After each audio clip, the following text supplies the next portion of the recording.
लोग यहाँ सब लोग इको क्लब, हमारे विद्यालय का इको क्लब का हम लोग एक हिस्सा है। इको क्लब मतलब इन्वायरमेंटल क्लब।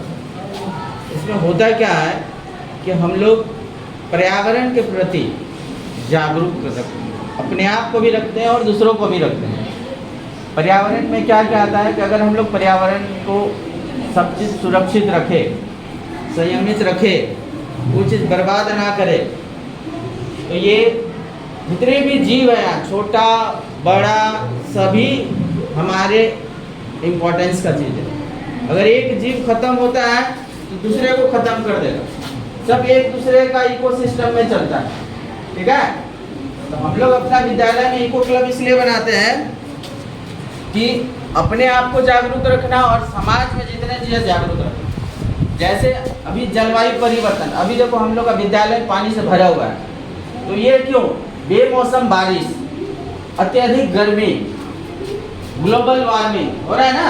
ये सब क्या है कि इन्वायरमेंटल इश्यूज है। अगर हम लोग जलवायु परिवर्तन को अगर उसका कारण समझ लें और उस पर हम लोग अभी से काम करें तो विद्यालय स्तर से ही ये जलवायु परिवर्तन धीरे धीरे धीरे कम हो जाएगा। पानी का कम हो जाना हो रहा है ना, तो हम लोग वाटर कंजर्वेशन करते हैं। मिट्टी में उपजाऊ कम हो जाना तो सॉइल कंजर्वेशन करते हैं। उसी तरह से हम लोग एक एक जीवों का हम लोग संरक्षण करेंगे। अगर एक मेंढक सपोज, या मेंढक जो खाता कीड़ा, वो एक कीड़ा को अगर हम लोग मार देते हैं या कोई दवा दे देते हैं तो उससे क्या होता है कि उससे जो इकोसिस्टम जो संबंधित है सब लोग खत्म हो जाएगा। क्योंकि कीड़ा जो मेंढक जो कीड़ा को खाता था वो कीड़ा खत्म हो गया तो धीरे धीरे मेंढक खत्म हो जाएगा, मेंढक खत्म हो जाएगा, सांप खत्म हो जाएगा, सांप खाने वाले जो जीव है वो खत्म हो जाएंगे।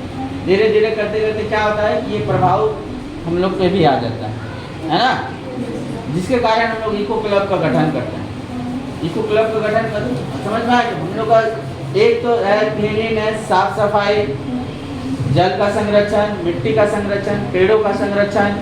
इसमें इको क्लब में सिर्फ एक ऐसा नहीं है कि सिर्फ इको क्लब मतलब पेड़ लगाना। ये पेड़ लगाना, ट्री प्लांटेशन एक हिस्सा है। ट्री प्लांटेशन क्या है? एक हिस्सा है। बाकी हम लोग जल का संरक्षण कैसे करेंगे, मिट्टी का संरक्षण कैसे करेंगे, किसी जीवों का और संरक्षण कैसे करेंगे, ये सारी चीज़ हम लोग इको क्लब के अंतर्गत हम लोग जानते हैं, ठीक है ना। तो हम लोग कोई भी अगर पेड़ लगाए तो ऐसे नहीं कि पेड़ के सामने खड़े हैं तो हम ऐसे चुप खड़े नहीं रहते, दो चार पत्ता लोग तोड़ते रहते, तो वो नहीं। हमको उसको भी, उस पत्तों में भी कई ऐसे जीव है छोटा छोटा जो उस पर निर्भर करता है, होता है ना। हाँ, तो ये जो हम लोग का यहाँ स्कूल में साफ सफाई के साथ ग्रीनरी हो जाता है, मतलब हर तरफ हरा भरा हो, अच्छा लगता है कि नहीं? yes, तो ये हम लोग का इको क्लब का जो ये एक हिस्सा है। और यहाँ से भी बाहर जो हम लोग यहाँ जो सीख रहे हैं हमारे समाज में, वहाँ भी हम लोग जाके ये चीज़ हम लोग को बताना है कि भाई एक पेड़ माँ के नाम जो लगाए उसको संरक्षित करना है, ठीक है ना। हाँ, उसको बचा के रखना है। एक पेड़ बहुत सारे चीज़, जो हम कार्बन डाइऑक्साइड निकालते हैं वो कार्बन डाइऑक्साइड का उपयोग पेड़ पौधा करते हैं। पेड़ पौधा नहीं रहेंगे तो वो कार्बन डाइऑक्साइड का मात्रा बढ़ जाएगा, और कार्बन डाइऑक्साइड का मात्रा बढ़ जाएगा मतलब ग्लोबल वार्मिंग बढ़ेगा, मतलब गर्मी अत्यधिक बढ़ेगी, है ना। बेमौसम बारिश होगा मतलब जलवायु परिवर्तन होगा। तो सब एक दूसरे से संबंधित है। एक पेड़ बहुत फायदा करता है। हम जो कार्बन डाइऑक्साइड छोड़ते हैं वो कार्बन डाइऑक्साइड पेड़ पौधा अपना भोजन में उपयोग करता है, और अपना भोजन में उपयोग करने के बाद वो क्या छोड़ता है? ऑक्सीजन।